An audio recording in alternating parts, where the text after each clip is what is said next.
अमेरिकी सदर Donald Trump का कहना है कि पाकिस्तानी क़यादत और अवाम बेहतरीन और अजीम हैं।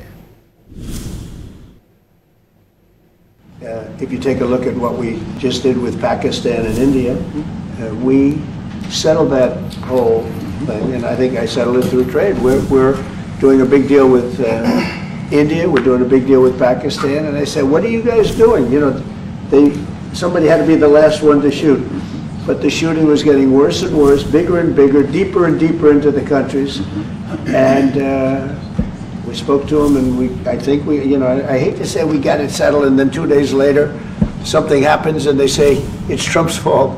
But Pakistan has got some excellent people and some really good, great leader. And India is my friend Modi, and he's a mutual friend. Yeah, he's a great guy. अमेरिकी सदर डोनाल्ड ट्रंप का कहना है कि पाकिस्तानी क़यादत और अवाम बेहतरीन और अजीम हैं।